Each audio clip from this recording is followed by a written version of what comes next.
Friend, I am so glad you're here. I know this week in between the holidays can sometimes feel so chaotic. We don't even know what day it is. There's so much dysregulation. Things are louder, things are more chaotic. So I want to thank you for being here. Maybe you're sneaking this in a quiet moment between the holiday chaos. Maybe the house is finally still and the kids are asleep and the noise has started to fade. Maybe for you, suddenly, that loneliness feels louder again. Friend, this episode is for you. Because for so many women, the holidays don't just bring joy, they intensify longing. The holidays let grief surface. And it's like they amplify the temptation to reach out for one person who used to make things feel easier, even if it was just for a moment.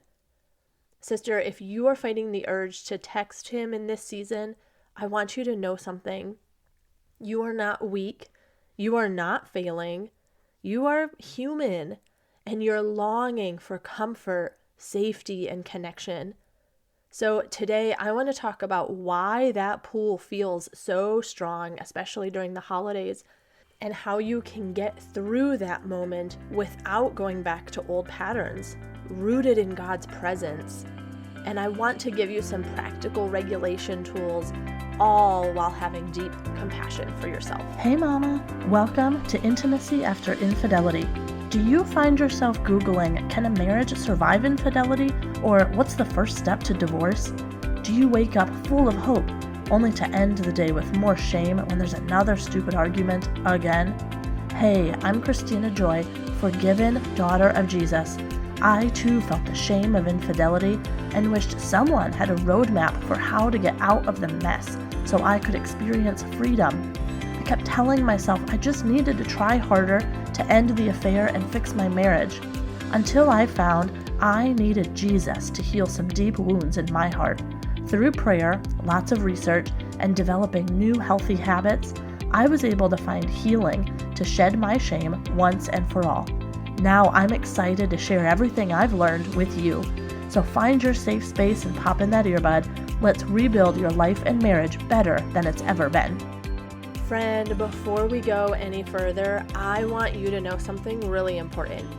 This episode is coming straight out of real conversations happening right now inside of our Rooted in Joy community. These are the exact questions that women are asking. Why does the craving come back so strong during family gatherings? How do I stay present without escaping? How do I make it through the night without reaching out? Inside our group community, women are receiving real-time support, prayer, accountability, encouragement, and practical tools. Not judgment, not pressure, not platitudes. So as you listen today, just know that you don't have to walk this alone. If at any point you feel yourself thinking, I wish someone understood what I'm going through, sister, there is a place for you. I'll tell you more about it later, but for now, let's talk about what's actually happening inside of you. For me, the pull to text him, especially during the holidays, it wasn't just at night. It seemed like it popped up randomly all day long. I wanted to ask him things, like at Christmas time. What are you eating? Are you going anywhere? How is your mom? How is your brother? It wasn't necessarily about him.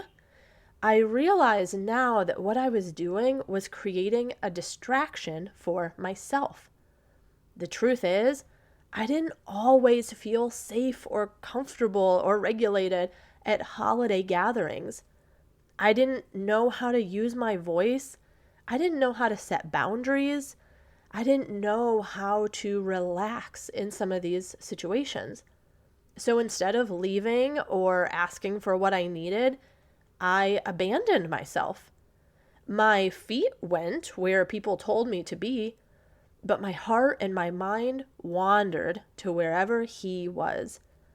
He became my comfort, my escape, my entertainment.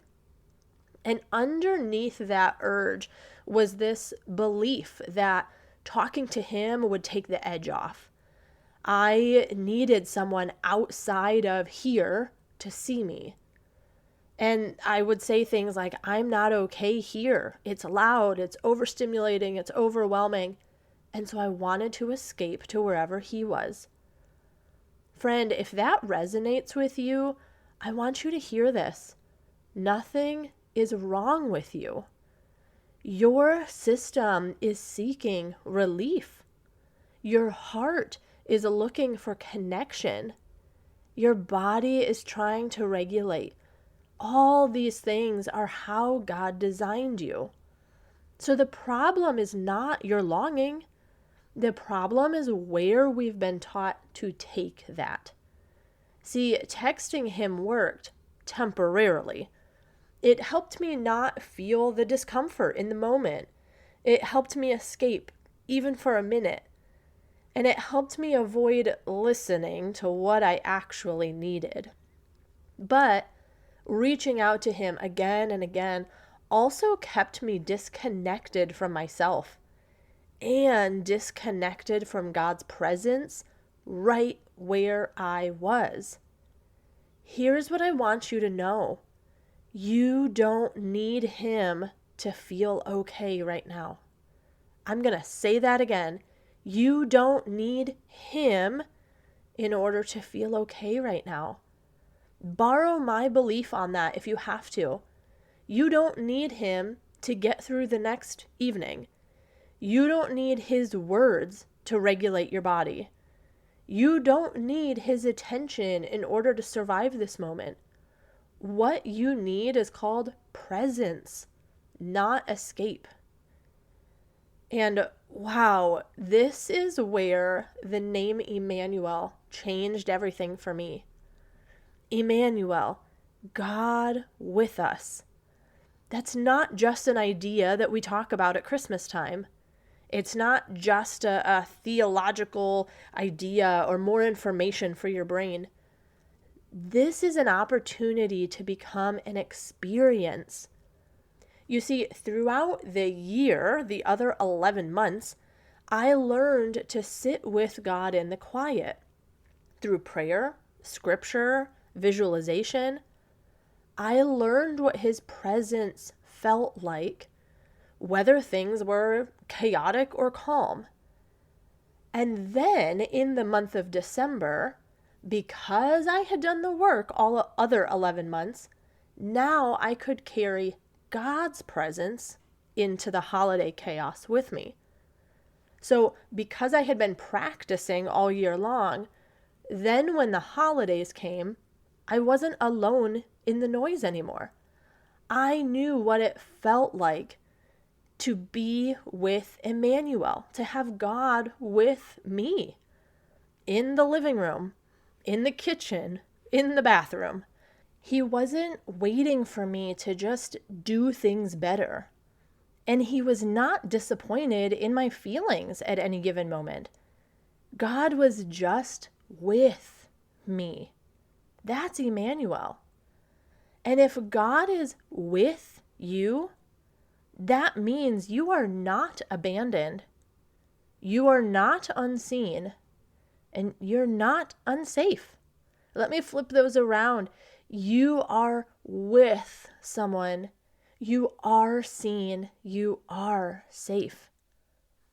Here are a few things that helped me, especially early on, as I was preparing and getting ready for the holidays year after year.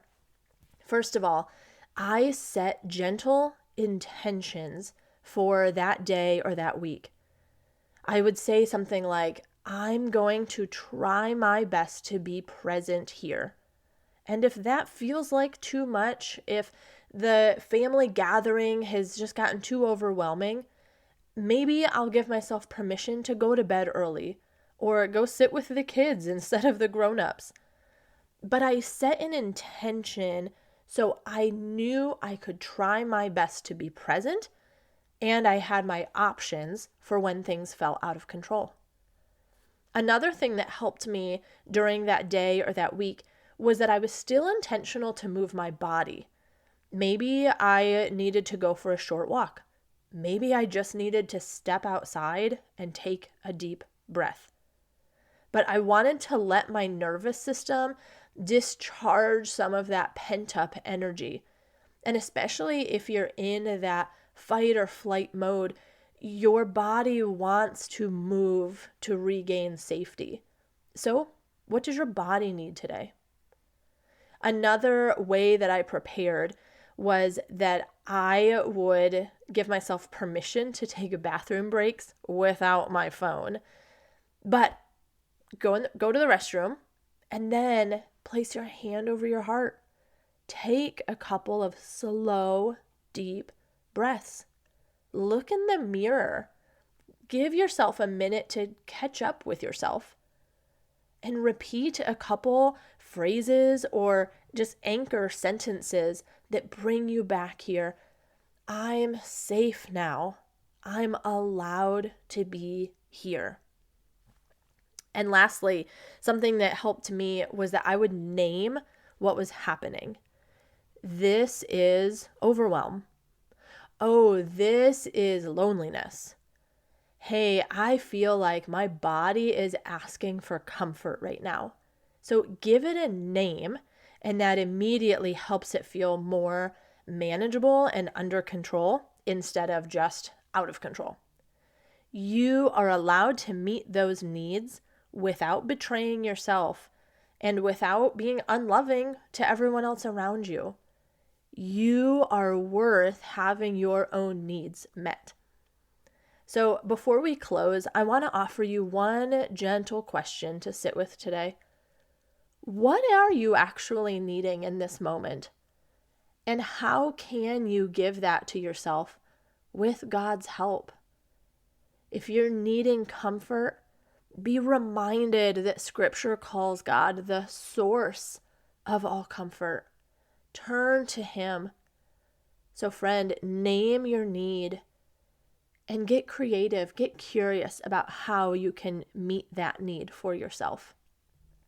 If this episode speaks to you in any sort of way, I would love to hear from you. Come find me on Instagram at Christina Joy Coaching. Send me a message. Tell me your name. Where are you listening from? What feels hard today?